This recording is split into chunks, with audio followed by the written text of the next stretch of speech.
All right. So 4-1, Jets, Leafs. Here's a question for you. Do you like to win 4-1 or lose 4-1? Paddy. Win 4-1. All right.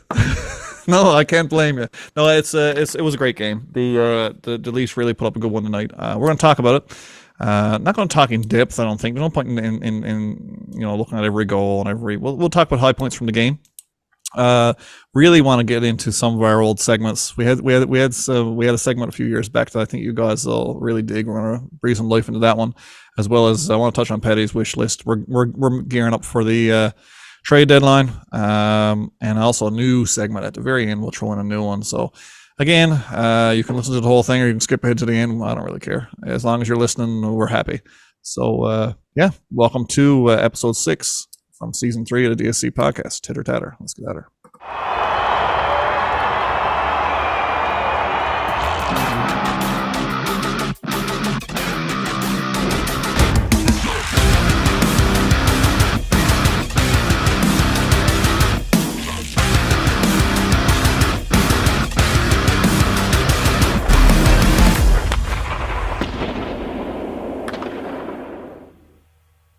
All right.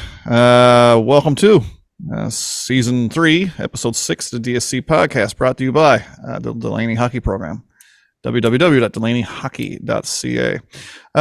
So we're here, fresh off. It's closing in on midnight in Newfoundland for all you mainlanders who do tune into the show. We got a big fan base up in Southern Ontario who follow the show regularly, mostly listening to it, not looking at our ugly mugs. But for those of you who are on the mainland, when we finish games here in Newfoundland, we don't cry about it because it's so late, but it is super late and we're all really tired. We just finished the game. Leafs up. No, it's almost, I was about to say upset the Jets, but that's not even the case. They're way better than the Jets this year. But the Leafs put a solid team effort together, come out on top 4-1. So we're going to talk about the game. I do have one thing I want to shout out before we get going. Young kid, again, we're sponsored by the Delaney Hockey Program, so it's all about the kids down there and developing great hockey players and great people. One young player, he's from North River here. He's currently playing at South Kent in Connecticut. I believe that's where it is, South Kent. Yeah. And at prep school, Jabez Seymour, his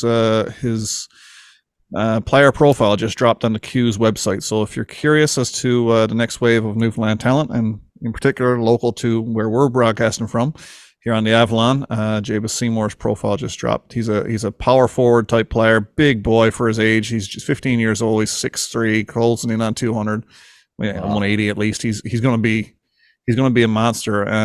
I've talked to his dad several times. Ran into his dad at the rink not long ago, and I was like, "Come on, show me some clips. I know you got some clips." And he's like, "Oh, I got clips." So he showed me a few videos of Jabez absolutely just running over guys, taking the puck, and then going down, setting up a goal or scoring a goal. The kid's physical. He knows how to shoot. He knows how to score. He's got hands. He's a total package. So because of that, he's ranked as one of the higher ranked Newfoundlanders in the Q draft this year.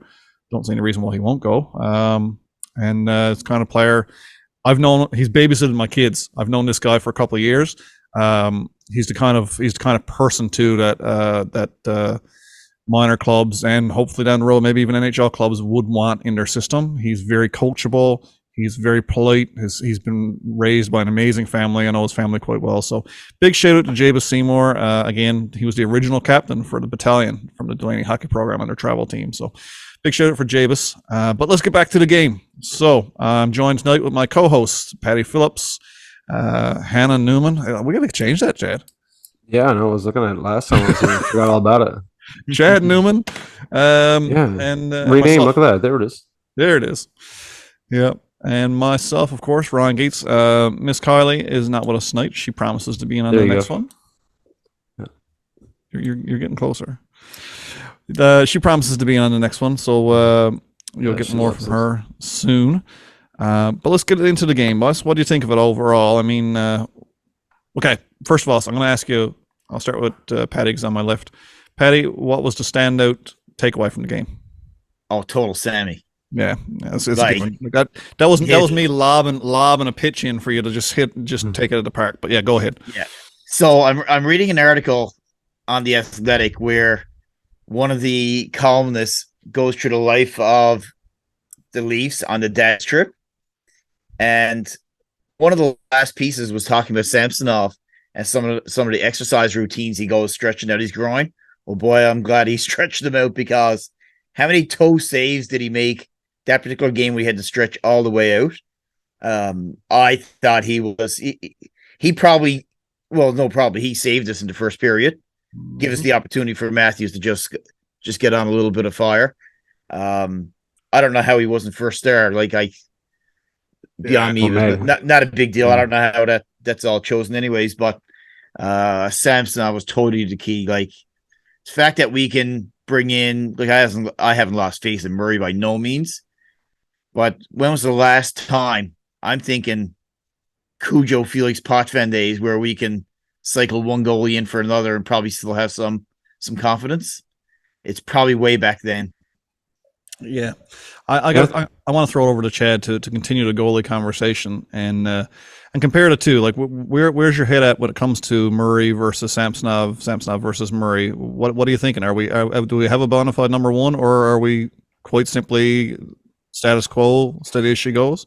I'm quite okay with the status quo and keep the wear and tear down, because we're not that far away from the playoffs, and Murray can get hurt. We've seen that many times. We don't want that to happen. So I'm quite okay with that. Samsonov has never been a real proven number one until this year. He's fantastic. I know I didn't expect Murray to be playing as good as he did, and I expected Samsonov to be good, but not quite this good. But they're both playing great. So I just say keep it going. Nothing's broken. Don't fix it. I'm still edging it to Samsonov because I just think of the health. And as you said, he's working on that. He's a bit of ahead of it. Hopefully, there's nothing that can get re-injured or anything like that. But no, I'm quite good at the way it is. Well, I want to throw a funny dude too. And you want to come the game on Saturday? I'm good either way. Doesn't matter to me. I don't think one should get it over the other. I think you got to keep it back to Samsonov. Not to beat a dead horse here, because it's not a dead horse. This was supposed to be the topic of conversation all year long, was goaltending, and it hasn't been. The only time it has been is because it's been too good. So I'm going to throw a question back to Paddy now regarding the goaltending. If the playoffs started tomorrow, game one, Toronto versus Tampa Bay, who's your starting goaltender? Samsonov. Really? I'm going Murray. I'm going with experience. Okay, then we're going to continue this conversation. So we got Chad leaning on experience, which I knew he would, and Paddy leaning on Samsonov because, well, he's Paddy. So let's hear it, Paddy. What's your justification? I don't think he's had very many dips. Like, throw to health and everything. Let's assume both of them are healthy. But like, he's 12-0-1 at home.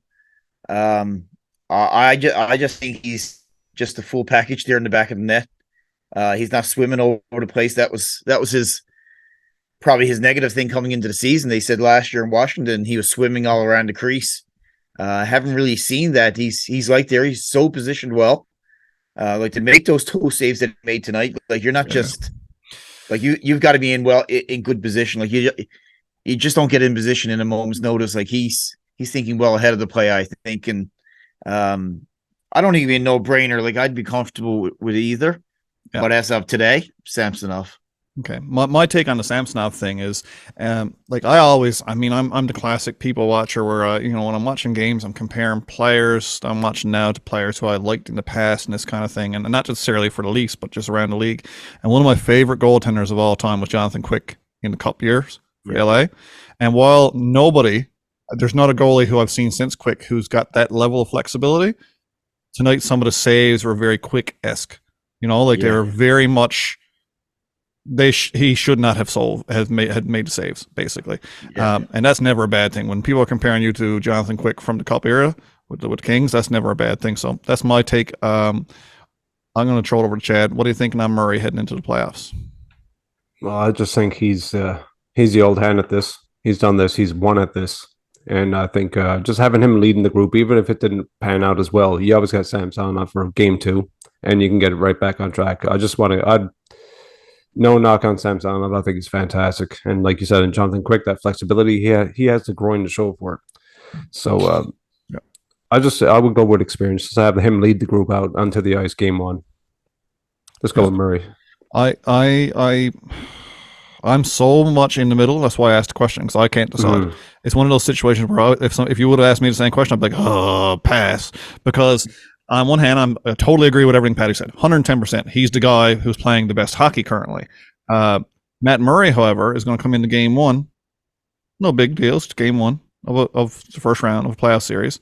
No big deal. It's just another game. Whereas Samsonov, who's got so much to prove and is carrying a lot of weight on his shoulders, and the team never even qualified him last year in Washington, which I'll never fully understand for the life of me.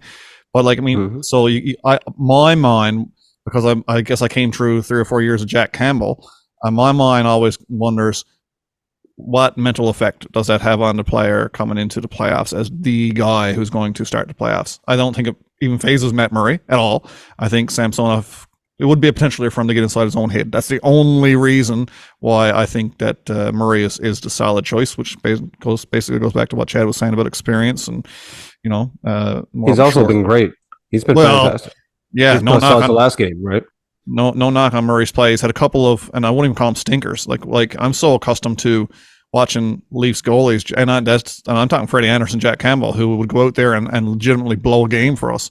The games that the boys have lost haven't necessarily been all of them either. There's been a couple of games that they've tossed. It hasn't been a Picasso by the forwards or the defense, and them games sometimes you're going to lose them. And I'm so thoroughly satisfied with what Kyle Dubas did for the goaltending. It's just ridiculous to pull out 2, not just one.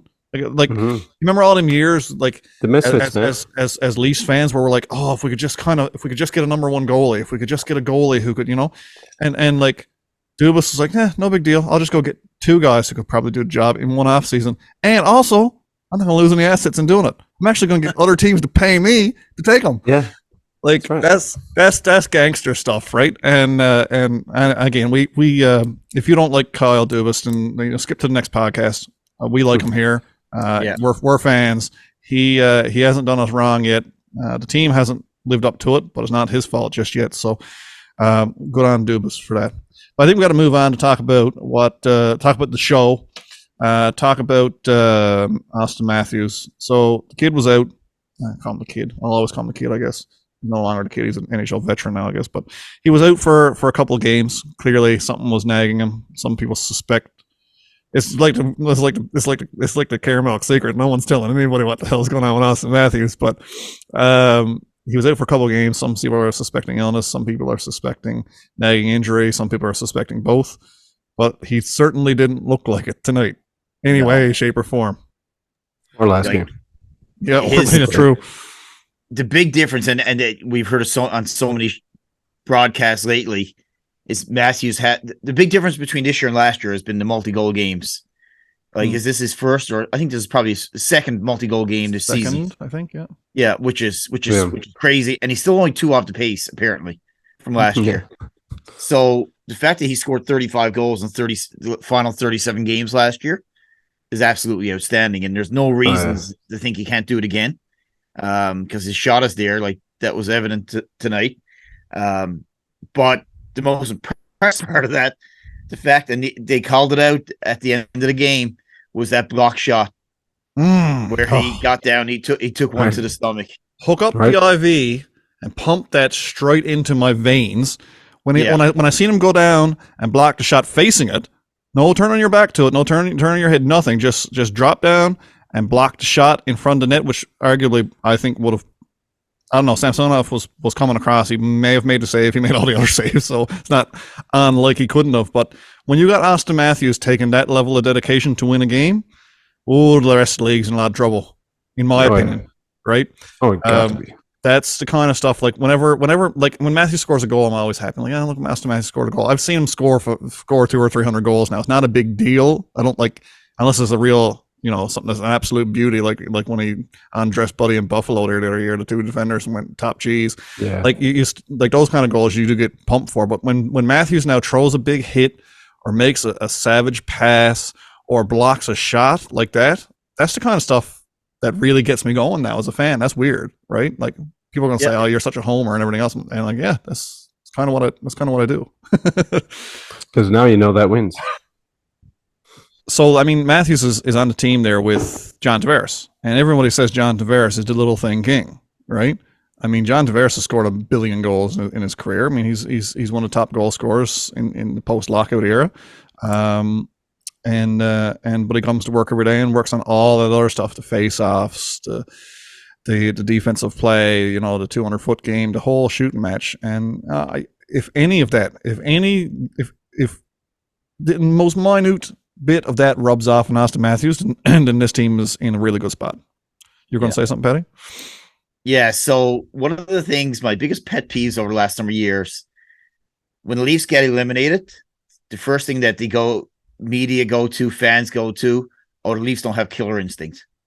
Nobody can absolutely define what killer instinct means. They can't define it. They only give examples of players who have won cups or go deep and all those types of things. And they automatically, just because they go deep, they get killer instinct. So maybe there's little things like this that when he's blocking shots, Marner block shots from time to time, that will get rid of that thing. Because I thought that was just, no one could ever define what killer instinct meant. We had Joe Bowen on the show. We asked Joe Bowen. We said, Joe, we're confused. What is this killer instinct? And Joe was like, listen, you can't buy it on a shelf. It's not something you can purchase. You either have it or you don't. And that was the best explanation that I've ever gotten. And Joe went on to say that you don't buy it, you don't acquire it. You gain killer instinct through the process of the losing that they've done. So you got to assume that they're tired of it and that they're willing to do whatever it takes to get the W. And I think that comes with the maturity of the players. You know, these guys want to win, and they want to win in Toronto. And this year, next year is their window. That's basically, you know, not saying it's going to close off anytime soon. They're going to be a contender for years to come. But this particular group, their window is now. You're going to see some changes, most likely, unless something. I don't know how you can fit Nylander in, but then again, I didn't know how you were going to fit him in the first time. So there's that. But I mean, I don't want to talk about that either in this podcast. That's going to be talked about way too much in coming years. But yeah, like I said, this version of the Leafs, this is their opportunity. They're all playing the best hockey that I've seen them play in their time as Toronto Maple Leafs collectively at the same time. I mean, Marner is on another stupid scoring streak, home scoring streak now to tack on to his record. Matthews, well, he's had the biggest bum season we've ever seen. He's got 24 goals now or something stupid. John Tavares is having a John Tavares type season, not on pace for career highs, but he's still a point per game player. And William Nylander, I think, is probably the most underrated player on the team. Best player from game one. Yeah, I think so too. Like that move he made, and Jeff O'Neill brought it up in the intermission today. That move he made over time to go to net, that's a power move. Yeah. If he can keep on showing it, and he's shown it from time to time, that boy is, I think, Chad, you said he's a tank. He's a big boy. Nobody thinks just because he's Swedish, they think he's probably a tank, man. He's huge. Yeah, he's a big boy. Like, I honestly think he's been the best player from day one this season.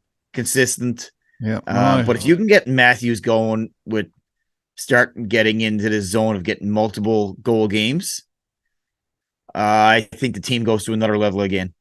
Well, that, and I think what's really going to impact this team in a big way, because the Matthews line is the Matthews line. That's not going to change. Nylander, Matthews, Bunting has been great all year.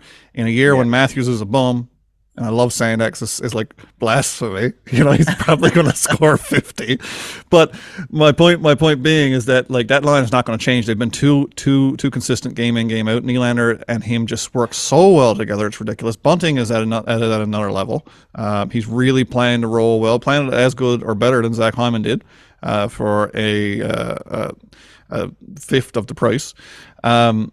The big change is going to be post-trade deadline when they get a right winger to play with Tavares and Marner. Boy, oh boy, if they get the right player, and I get no question in my mind as to whether Kyle Dubas will, because he does. So again, if you manage to stomach the first lot of Dubas love, strap in, because here it comes again. Dubas is going to go out there and get a right winger or left winger or whatever it is, and we don't need a right winger. Marner's playing the right side. Then again, Marner can play anywhere. He's going to go get a player who can slide in on that left side, And I really think complete that line. We haven't had that yet. We'll talk about that some more because I think we're due for an episode or a segment of Paddy's wish list. I'll get to Paddy now in a little bit about that. But I just can't help but feel that's going to be the piece that completes the puzzle for me anyway. Well, and you know what? It's not about the player that's coming in necessarily. You take a Yarncroc who does not look bad on that second line. Like, he's looking very good, strong shifts every game. The fact that he can actually move down to the third line is not about making the second line stronger, because that's pretty strong right up there. You can play with, the Leafs got 2 first lines essentially.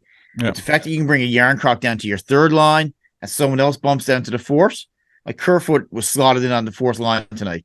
Like, I don't love my fourth line guy making $3.5 million or whatever he's making, but if that makes him a little bit more deep, he's probably going to get a little bit more chances. So, well, the thing is, if Kerfoot has played well enough to stay in the lineup, but other players have played well enough to move up ahead of him, I'm fine with that, right?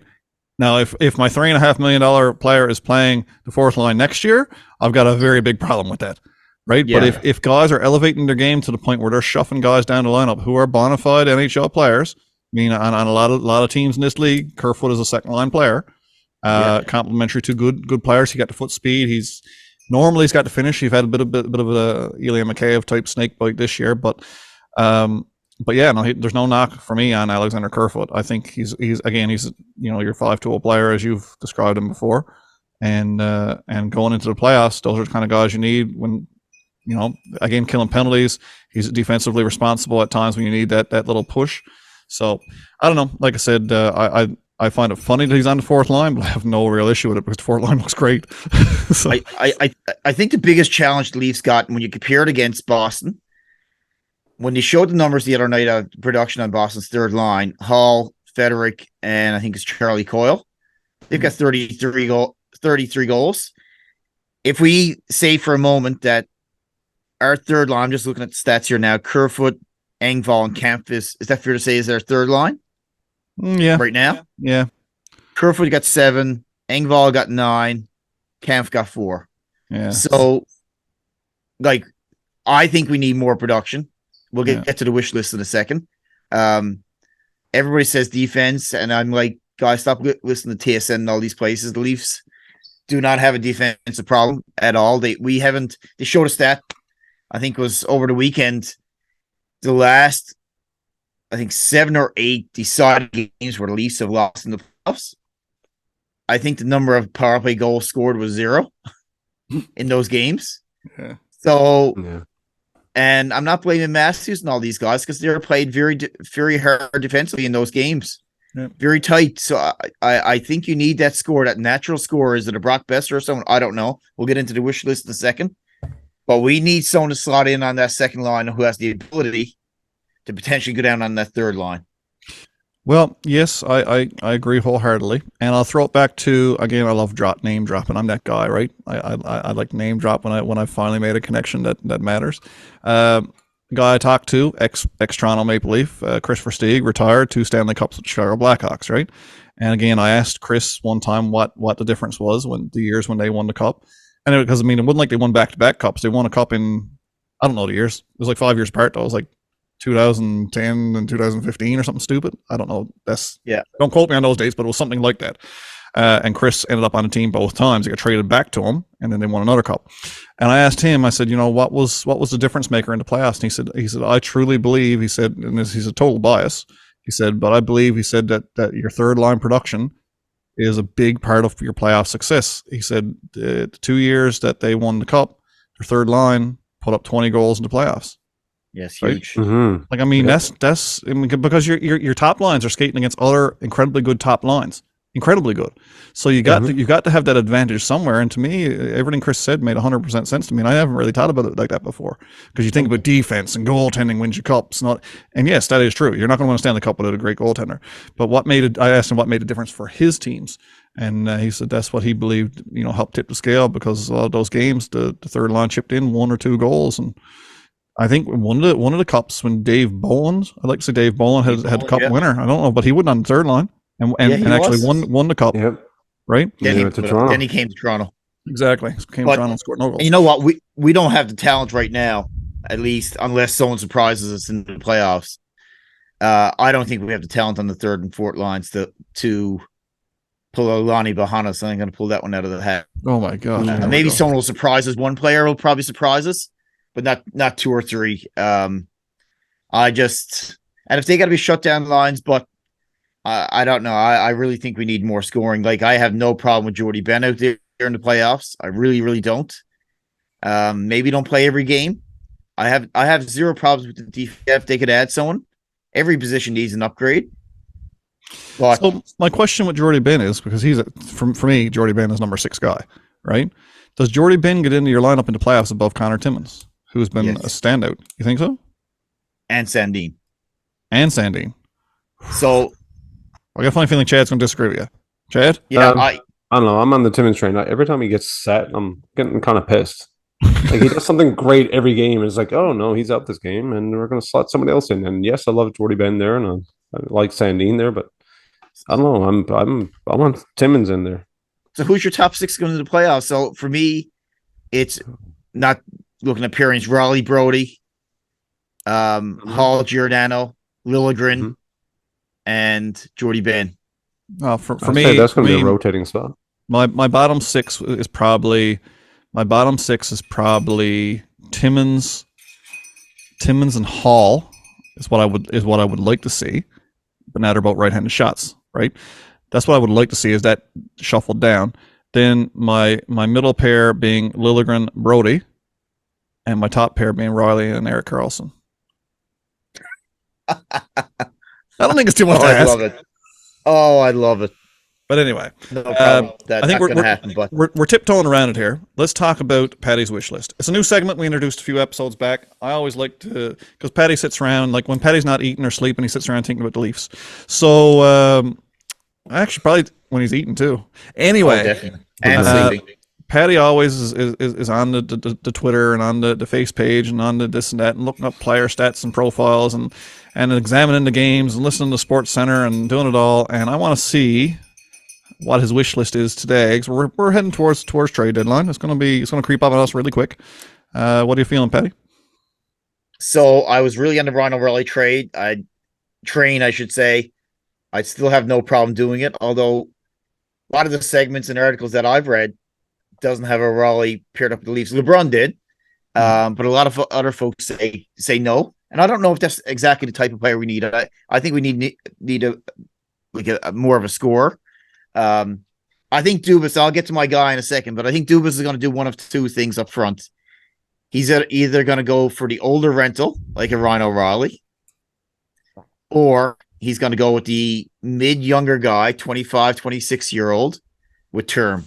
I don't think he's going to go for the Bo Horvat, who's a little bit younger, who's going to be a UFA. I just don't see that happening, because someone's going to pay a Paul for him, and I don't know if the Leafs can pay out a big contract to Bo Horvat. No. So the guy that I would love to have, because he's in my fantasy pool as well, but the guy, and I'm absolutely floored that he'd be available, but the more and more that I read he is Konechny in Philly. He's got 3 years at 5.5. I don't disagree. I'd love to have Travis Konechny, but I've got such a sore spot in my life that the Leafs could have drafted Travis Konechny and didn't. And I have a hard time getting past that, because maybe it's because my wife says I hold on to grudges too long. I don't know. And she's probably right. But I've got a serious, I remember following that draft that year, and I looked at it and I was like, yes, no, this guy, he's around where the Leafs could draft. He's got all kinds of offensive upside. He's snarly, he's physical, all that stuff. Didn't he have some major concussions going into the draft? He had some health issues. Yeah, I think he had some major concussion issues going in. It was like, but that's why he fell. He was going to drop right out. Yeah, that's why he fell. But he's fantastic. Who did we take? We traded down to Philadelphia. So we traded down. We took 2 second-round picks, which we used to draft Dermott and Bracco. Moving on. I agree. I like an attempt. Yeah, both. You know what? At the time, Dermott and Bracco was both of them had huge upside. Yeah. Hindsight is whatever, but at the time, it was probably the right decision. I I don't know how Philadelphia makes Konechny available unless they're going into a massive rebuild, which they would have to if you're trading arguably your best player. I think he is. Like 3 years, 5.5. I hate to say it, it may cost you a Matthew Knies. I don't know how it doesn't. I don't know how I feel about Matthew Knies. I have no. I just sometimes I'm like, This is too much. It's a lot to throw away, and then I'll be sitting around complaining about that and holding a grudge about that for years to come. But then at the same time, like, boys, like, we got to win a cup at some point here. If we don't, what's it all for? Right? But that's the only guy I trade Matthew Knies for is a guy, young guy with who plays like Matthew Knies. It's what you're looking for. So maybe we just keep Knies, you know? Yeah, for cheap. And I just watched a pretty sick end-to-end shorthanded goal by him on the 14th of January. So it's 6'3", 210 pounds. How about we get him and put him on the wish list for me? Just to get him. I wish he was here now. That's my only concern is trading Matthew Knies for a guy like Matthew Knies. But again, Matthew Knies not proven, right? No. Matthew Knies might be the next Jeremy Bracco for all we know.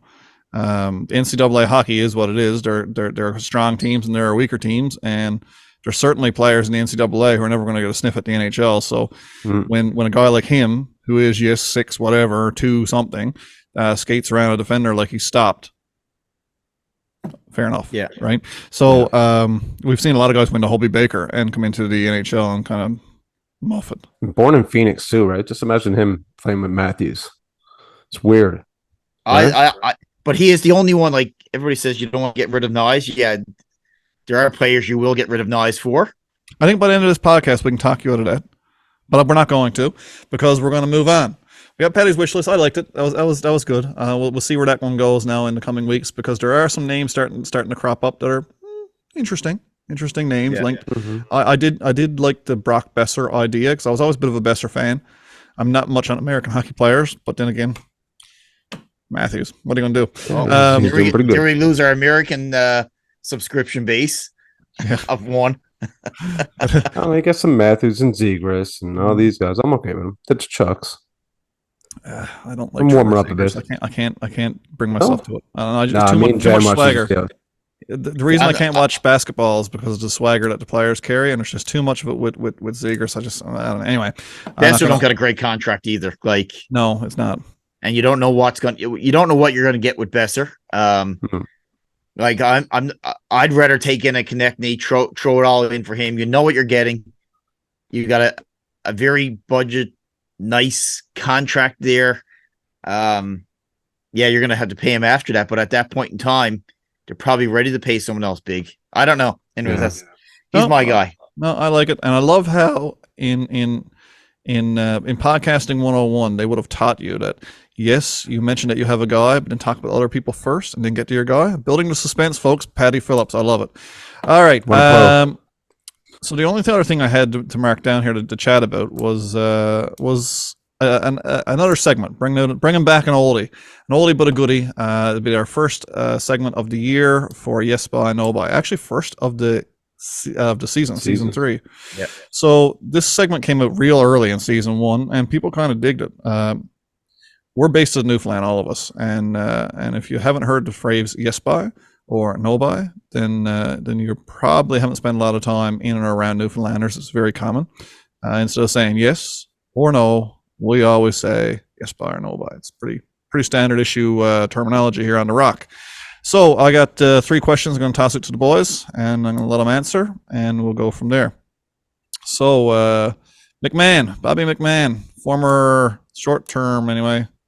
Newfoundland Growler, actually. Spent a little bit of time here.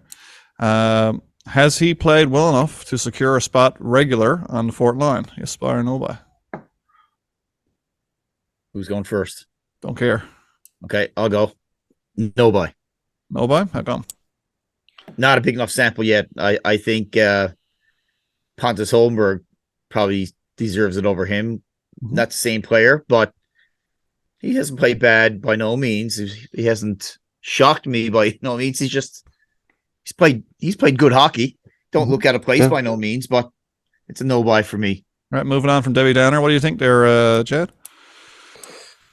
I'm not convinced yet, so I guess I'll say no buy. And it's like not saying nothing bad about Bobby McMahon. It's just hasn't wowed, but it hasn't made me groan either. So it's kind of lukewarm at the moment. As a 3 or 4 lukewarm no buy.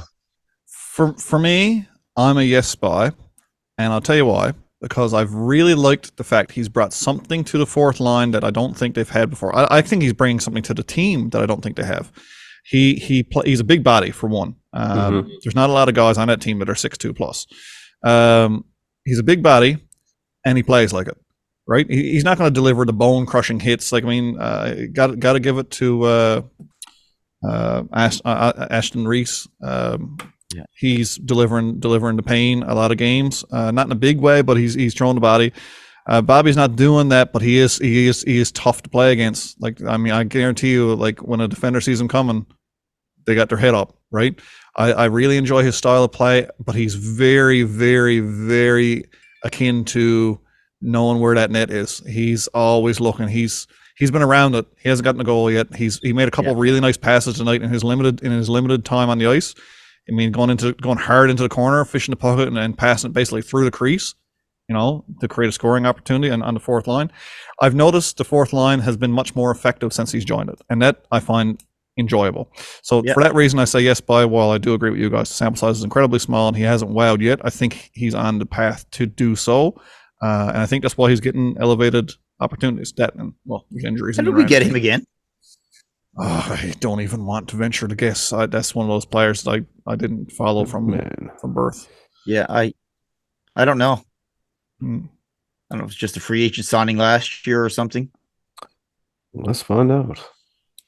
While Chad digs, I'm going to go with my second question. We got 3 questions for yes buy, no buy. Question number 2, Pierre Engvall. You know how I love talking about Pierre Engvall. Has Pierre Engvall so far this year lived up to his contract, which, let's keep in mind that, yes, it's not a lot of money. However, post-COVID, it's kind of a lot of money. What is it again? Like a little better than $2 million, I think. $2 million, third line. He has produced and he has looked reasonably good lately. Has he lived up to his contract thus far, or would you like to see him go at the trade deadline? Yes buy, no buy. I can't have a medium buy or a so-so buy, can I? No. I'll go with yes buy. Like, I don't have high expectations for the boy or the man, whatever he is. So he does a lot of really good stuff out there. I have more of a problem with Kerfoot only because of how much he makes and that we can get what he offers for so much less in terms of cap hit. If he was in $3 million, I would say no buy, but if he's in the $2 million range, then I'm fine with it. I think he's got 9 goals, I said there earlier. So you know what? They actually said on the broadcast that if he can get 15 goals, 15 assists this year, which is quite possible, not bad for a third liner who's not on the power play. Yep. So that was the quote that sprung that question to my mind, because I've been very much ever since he signed that contract, I couldn't understand what he did to earn a raise to begin with. So there was that. But lately, like I said, I'll eat my share of crow. I like it with honey mustard barbecue sauce and extra salt. I'll eat my share of crow when the time is due. And I think that Engvall has, again, like he did last year, second half of the season last year, he turned it on. He scored a few goals. He played incredibly well. Tonight, I thought he played well. I thought he looked effective out there. I thought when he was out there, well, the other thing, the third line has spent a lot more time in the offensive zone than I'm accustomed to him spending. They are a problem for other teams. They don't generate a ton of chances, but I don't care as long as they're in the other end. You know what I mean? Oh yeah. Like, so, the third line don't have to score. Like, it's gravy if it does, but if they're preventing goals, then like great as well. My only thing with Engvall, and he did it tonight, he's done it a little bit recently, and is that turn back move, and he used to do it down the corner. Yeah. Now he does it around the blue line, and I'm like, oh man, just go a little bit further down the corner, and no cutting back at the blue line, because dip your shoulder. 3 guys pounced on him. Dip your shoulder like Willie Nylander and go for it. That's what I'd like to see him do. That's what I want to see him do. Because he can. He has the reach. He has the reach. He has the size. Do it. Just do it. Totally. But anyway, I got to throw out the chat on that one now. We'll get your yes by no by on the Engvall contract, and we'll see if you got an update on Bobby McMahon. I think yes by. I think he's been all right. You know, he has his ups and downs, and I mean, he's not going to be your top 6. So, you know, I think he's been good. And like I said, what are you going to replace him with? Something the same, if not as good. I think it's a yes by for him. Not like a crazy yes by, but yeah, he is what he is. And you know what? I'm all right with him there. It's just, of course, you would like to see a couple things change, but that's all you can do because when he does good, when he gets those legs moving, and he got a wicked shot. I wish he had a surprisingly good shot. Wish he did it more. Yeah. The stick is about 17 feet long, so get a bit of flex on that. Yeah. Apparently, he's got a lot of sillies in the back pocket he hasn't had a chance to use yet. So I'm looking forward to that as well, because this is Deke Snipe Silly Podcast. Any update on Bobby McMahon? Did you see anything in your research? Yes, Bobby McMahon was signed to the Marlies in April of 2020, and that's when he saw some Growlers time, a few games, like 8 games, and then he signed with Marlies again, and he went. So it was an from AHL Wainwright, Alberta. Actually, I can actually say I've been to your hometown. Was it an AHL contract? And then Leafs signed him to a. Oh, we're getting into the nitties. I can kind of recall when he got him, but it was such a, of course, way under the radar type of move. Yeah, I remember him coming in as well. I remember him actually playing really well this year in training camp. He looked effective, which he should have. I mean, he had a great season last year in the AHL. Right, the AHL is not an easy league to score goals in, and he had 20 plus goals in the AHL last year. So, AHL 2-year AHL contract. Sorry to interrupt you. Yeah. Okay. So I got no issue with Bobby McMahon, and like I said, I genuinely, when he comes on the ice, I'm like, okay, I'm interested. Like he's perked my interest because it's something that we don't see a lot of. It's a different style of play. My comparison when it comes to Bobby McMahon, the guy, because like I like compare him to people, is a poor man's Rick Nash. Like the way Rick Nash used to go into the corners with speed. That is what, again, IV, needle, veins. Come on with it. I love that. And he's no Rick Nash. I don't want anybody to be all of these guys don't know what they're talking about, because we kind of don't sometimes. But again, like I said, when he dips the shoulder or when he goes in, when he approaches going into the corner square on, I'm like, yeah, come on with it. Like, come on with it, full speed. So for that reason, I'm a McMahon fan. Hey, and you know trademark, copyright, boom. McMahon fan. Order your t-shirts at dekesnipesily.ca. Let's get something straight though. With my lukewarm no-buy, I still want to see some more games out of him first before I actually want to, see him replaced. Yeah. Listen, if we talk long enough here about Bobby McMahon, we'll have him on the second line with Tavares and Marner. That's how jaded we are as fans. What do you mean with Knies and Paddy Kane? You mean? Yeah, well, true. But a huge win this year, and it's been a bit of a beef with, not beef. I don't know if there was a drawback of the Leafs over the last number of years. They haven't really graduated very many folks from the Marlies. So the fact that Holmberg has come up, now McMahon has seen some time and they're effective. That's a good sign. We haven't done enough of that, and that hasn't helped the cap either. We've had to go out and find those players, slot into the third and fourth line. But if we can, and I know there's more down there, but they've got some players, and it's really funny because I follow the Marlies religiously. I have for years, and this year I was kind of lukewarm on the Marlies. I was like, this doesn't seem like a lot of depth, but they've got a lot of the same kind of players, if that makes sense. Those Joey Anderson type players, they've got a lot of them, and I think McMahon falls into that category. I think he's just playing at a slightly higher clip than Joey Anderson in my mind, and I like Anderson as well. I think he brings a little bit more of that aggressive element to the team that I love. So yeah, I'm cool with that. But I mean, they've got some guys down there like SDA as well. I mean, SDA is a fantastic hockey player. Yep. I think he's got a place in the NHL very soon. Maybe not with the Leafs. He's the kind of guy who would easily go out in a trade as a complimentary piece for a team looking to rebuild, who needs a third line center or whatever it might be, young guy, playmaker, whatever it is. I don't even know if he's a centerman. Anyway, doesn't matter. But yeah, there's a lot of good young players there in that organization that, again, their 3-tiered plan that they rolled out when they brought the Growlers on board has paid dividends. They've seen guys come up from the Growlers to the Marlies, and then they've pushed Marlies up to the another leagues. one there now. Gogolev will be another one coming up. Listen, Gogolev got no business in the ECHL, none No. whatsoever. No, I don't he's know. great.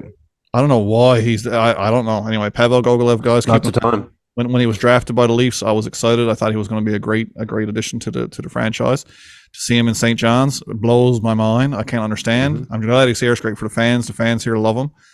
Gogo's quite the player. I think he's going to breeze on through the Marlies to an NHL club in the next year or two at the most. Right. Last question. Oh, sorry. Got something, Chad? I was going to say, while we're talking about the Marlies and players, anybody checking out Joey Wall lately? I was just going to mention that. Yeah. Whoa. Go for it. Spread some love. Yeah, 9.26 average, 10-0. It's just okay. Very good. Keep it going. All right, and then we're talking about Samsonov and Murray, and okay. I like that. Was it the problem though is like how you've got two positions. I think you're going to sign Samsonov to at least a 3-year contract. That wouldn't surprise me in the least. They're not letting the 25-year-old goalie walk. I just don't see it. Well, he's an RFA as well. Like, holy cow, awesome. Yeah, we hold all the chips. Right. Like, what better of a situation do you want to put yourself in? I can't believe they got the guy for nothing. I know. I'm just like I was all excited when they traded for Jack Campbell. We gave up some great assets to get Jack Campbell. It means Jack Campbell, Jake Muzzin, these guys came in from LA and everything else. But we lost. Sean Jersey was a great piece, great prospect, and he's paying dividends in LA. He's a good looking player. But like lately, Dubas is just he's gone full on gangster level, and he's just continue bringing guys into our system and giving away absolutely nothing. And like I said, total gangster move to get Matt Murray and actually have the other team pay you. Like that's like, I don't know how the guy doesn't get more consideration for GM of the year is only because I think the team that he works for and all the media around it. If any other team in the NHL brought their franchise from where Dubas was when he took it over to where it is today and made the trades he did, made the moves he did, I think it's an automatic. But if they ever make it out of the first round, he'll win that. So I think you're probably right. Shouldn't matter, but I agree. Do Wall become a trade chip? Man, that'd be a good return for someone that like. I don't know. My answer is yes, by. So this is a bonus question, folks, because Paddy made it up for me. Joseph Wall is an absolute trade chip. He hasn't proved himself at the NHL level whatsoever.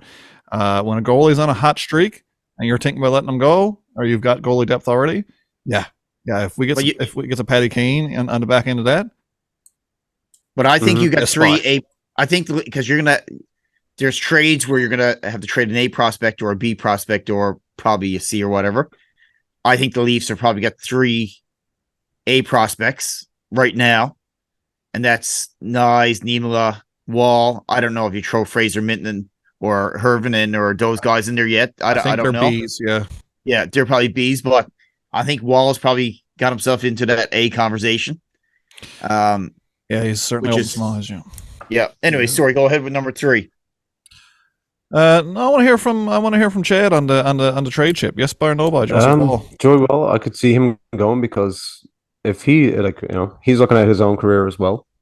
He's got a bit of time. He's got a window he's got to make as well. And this is the push that's probably going to get him that ticket. And it's not going to be with Murray and Samsonov unless something really bad happens. Maybe we keep him just in case something really bad happens. Well, we got a good number 3. We got Shalgren. I really love the kid. There's nothing about that young fella that I don't like. Again, why not trade him though? Why not? I got no issue with that either. Like either or, I'm fine with. But Shalgren has done it at the NHL level, and consistently. He backed up for a better part of half the season last year, and none of the losses were stinkers, and none of them were on him. There were games when the Leafs didn't show up, started poorly, didn't start on time, hung out dry, this kind of stuff. Shalgren's a great goaltender. I think he's steady. I think he's going to make a great backup for a couple of years. He's going to follow that trajectory of the guys who come in and back up. He's not going to break into the league as a number 1 goaltender. He's going to back up for a couple of years, i.e. to Martin Jones, that kind of guy, and then suddenly, boom, he'll have his spot on a team somewhere, and he'll be a regular household name. Connor Hellebuck, who we got real familiar with here at the AHL level, fantastic goalie. He should have probably been in the league earlier than he was, but again, he was on that different level of progression. And when he broke in with the Jets, he wasn't their number 1.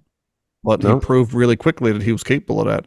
I think everyone knew that, but again, goalies are so weird. You don't know what you're Well, getting. Hutch hit the decline and he hit the incline. Oh, exactly. Perfect place and time. But like I said, when we watched him here in St. John's, he wasn't even really the best goalie we had. You know, he was good.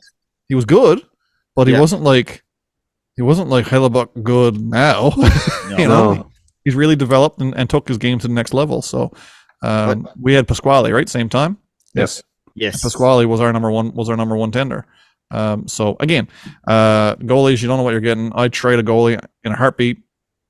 Maybe that's me as a poor GM, because you should value your goalies high, but I find goalies such a crapshoot that when Kyle Dubas can go out and get 2 for nothing, trade what you got. I don't care at that point. We need people who can put puck in the net. You know what? And how great is it that we went from a system where we had, I'm going to say, 0 goaltending depth, because we didn't know what Shalgren was about until the injuries happened last year. Now you got Shalgren. Now you've got Wall there. Like, Wall and Scott were write-offs, I thought, last year. I didn't figure Wall into the long-term plans. You got Wall. You've got Shalgren. You got the new kid that we drafted out of Sweden, who's got a lot of promise. Like, there's a lot of, and Petrozelli or whatever. Like, we've all of a sudden got depth there. That same thing. In a heartbeat, I'd get rid of one of them. Yeah. And it probably will happen. I wouldn't be shocked. I mean, no, not at all. So weird to be in a place where at least got goaltending depth. So freaky to me. Like, it's just been such a, even in the recent years where Leafs have been a good team, I never ever felt like we had good goaltending depth. You know, we had Aaron Dell for a while, and Hutchison. Like the goaltending carousel of average to poor NHL goalies that have been coming through as backups is just a little putrid, right? Well, the question is not now gone too, because you always hear it. Oh no, what if Freddie goes down, gets hurt? Or what if Jack goes down and gets hurt? Well, you know what? I don't know if that question is around the Leafs anymore. And that question was relevant. What if just Thurston goes down in New York? I legitimately don't care if Samsonov and Murray go down. That's how comfortable I am right now. I wouldn't be happy. Who would? Your number 1 and 2 goaltenders go down. Do I think that we'd fall out of a playoff spot? Not a chance. Not a chance. Do I think that it would cost us a first round victory? No, it's not going to land on the goalies. The goalies, well, yes, you need good goaltending to win a cup. I don't believe our depth is poor enough that it would affect us that negatively. Shalgren has proven he can win with this particular team in front of him. Joseph Wall is on an absolute heater, or like a heater of heaters. Don't know what that translates into, but hey, it's not a bad thing. So again, I don't know. I'm just so happy with the goaltending. It's not even a conversation point for me. The only time I want to talk about goaltending is when they absolutely tears up other teams, like they did tonight. And you know, when the goalie puts team on his back and keeps the game stale long enough for a Matthews, Marner, Nylander, Tavares show, basically. And that's the name of the game here, right? Last question. Yes, a buy, no buy. Number 34 out of Phoenix, Arizona, Auston Matthews scores 60 goals this season. Yes, buy, no buy. Oh, Chad, I'm thinking. I'm going to say no buy. No, but listen, you're going on record here, right? So you got to get this right. Yeah. Yeah, I'm going to say no buy. I'm going to say, you know what? I'll say he's going to finish off with a good old 55 speed limit. Not here. Paddy? I'm a no buy. Like and not for negative reasons. I just think he's taken his game to a different level. He's added different components that are probably not going to put him in the same position to score. He don't have Mitch. I know Willie's there. He don't have Mitch feeding him the puck. I think he'll get his 50, but it won't be much more than that. Well, I got to tell you, boys, I'm a yes buy. And I'm going to tell you why. Right? It's much fun listening to a podcast where everybody agrees. I'm a yes buy because this young man has been on pace for 60 goals for just about 3 years. Just COVID keeps screwing him over, right? Yeah. He scored, 35 goals in 37 games to finish the season last year? Something foolish. Mm-hmm. He had a stinker of a season so far by Auston Matthews standards. By anybody else's standards who even remotely loves the game, he's still should be in the All-Star game, which I don't know if that's going to happen, but anyway, he should be. So yeah, no, I'm a yes buy because I just I can't bring myself to bet against Auston Matthews when it comes to putting the puck in the net. So I'm going to say yes, boy. I think if he does it, it will be one hell of a ride to watch along the way here. Multiple 2-3 goal games. Just he can go from he got 23 goals now, right? Is it 23? 24. Anyway, whatever. He can go from 23 to 33 here in a hurry, like before the end of the month. if he really gets going here, and if tonight was any indication, when they said he could have had 5 goals in the first 2 periods, that phrase is overused, I find, in the NHL. But he legitimately had those kind of opportunities on his stick. He didn't bury, which normally you'd say, okay, well, if he could have had 5 goals, why didn't he score 5 goals? That's stupid. Because you do have a goaltender to beat, an NHL level goaltender. But I mean, he just barely didn't score 4 or 5 goals tonight. Barely, Yeah. If he keeps that kind of vibe going, and he's feeling confident, and he's blocking shots, and he's playing physical, and he's taking a skate suit from under a guy who cross-checks him 3 times, then again, IV, needle, veins. I'm a yes by Auston Matthews for 60 goals. All right. I sure hope so, because I love the guy. I will buy you a can of meatballs if he yeah. if he gets You heard it 60. here first, boys. 60 goals, Fraser can of Farms. meatballs. Fraser Farms. And I'll buy you shoestring fries. $3.99 at Piper's. Get them wet or hot, boys. All right. One more thing. I think we're going to do something a little bit different. We did it last week, actually. We did a fan shout out, and I kind of dig it. I think it's cool that we actually have people who listen to our podcast regularly and who enjoy listening to the banter of three totally biased, total homers, but also Leafs fans and hockey fans in general. Fan shout out. So DSC fan shout out is the segment. I'm going to throw it over to Paddy. Paddy, you got a fan you want to shout out? Yeah, our good buddy Brendan Hickey. Yeah, nice. Maybe our most loyal listener. The fact that he texted me just as we came on and started recording this tonight. Like, when's the next one? And we understand people don't listen to the full shows and all that, but that guy does. And the fact that he's a memorabilia freak like myself. He's always securing the really good wins and game used pucks. Just got Bunting's puck from, I think, a game in Detroit or something. One of the goals he scored. So yeah, Brendan, he's a top shelf Leaf fan and DSC supporter. All right, nice shout out. I love it. DSC fan of the week, Mr. Brandon. Brandon, you should come on for an Average Joe episode. We haven't done one of those in this season, and we're due for one. Our last Average Joe is now a full-time employee. So, hopefully get that guy on for a visit. Yeah, maybe we can show some prized possessions that he hasn't posted yet on the Leafs Nation Newfoundland group, because I enjoy his posts here. I mean, the dude's like picking up like the little mini transport trucks, not just one, but like every single different version of it. I'm like, yeah, you're living the life I want. That's cool. Live vicariously through. Yeah, so why don't you just bring some of that cool stuff on and keep posting. Yeah, absolutely. Again, there's no point in having a podcast if you don't have listeners. So thanks again to everybody who takes the time out of their schedule, listens. I know a lot of people listen on their way to and from work. Some people throw it on the old ear pods when they're on the treadmill. But however you guys listen, thank you so much. That's the reason we do this, because people seem to enjoy it for whatever reason. We pop on here, and the conversation before we hit the record button is what we're going to talk about. And everyone says, I don't know. Then we hit the record button and we talk. So I like that. I like that you guys dig that kind of a format. We just chatting some hockey. More importantly than the fans, we love you guys, but most importantly, we can't get by without paying the bills, and our sponsor is a big part of that. The DHP Delaney Hockey Program. I can't say enough good stuff about the guys. They're quality guys. Amazing hockey references. They got so many connections and so much knowledge in and around the game.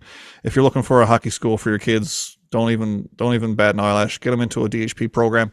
They've got a ton of stuff coming up. I spoke with the owner just yesterday, one of the owners, Ryan Delaney, and they're in the process now of planning their summer camps, goaltending camps, and coming back for a second season, their all-female camp, which made waves right across the country last year. It was picked up by over 100,000 people seen posts and shared posts right across the country about what DHP is doing for female hockey here in Newfoundland. So, again, you want good vibes? Check out DHP, the Delaney Hockey Program.ca.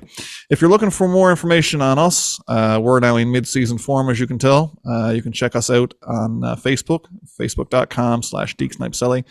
If you're looking to check out some awesome beards, again, check out our YouTube channel. We got a video podcast, which we do, of course, same one you're listening to, but it's in video format on YouTube. Just Google Deke Snipe Selly on YouTube. We have Twitter, which we don't really use anymore because we're getting old and lazy. But at Selly Deke, we do share some stuff there. You'll see some. I'll be sharing actually this evening that post from the QMJHL about Jabez Seymour. His video, you'll see that there. Give that one a like and share too, guys. It's more important than anything. Support the young kids who are really trying their hardest, and he's a quality guy. Other than that, we have our own website. It's www.deeksnipeselly.ca, and that needs updating in a bad way as well. So, while we're great hockey fans, we're not exactly on the ball when it comes to social media, but it is what it is. So, anything I forgot, guys? Or should we just call her a night? All good. Gotta Leafs win. All right. Go Leafs go. Peace out. Cheers.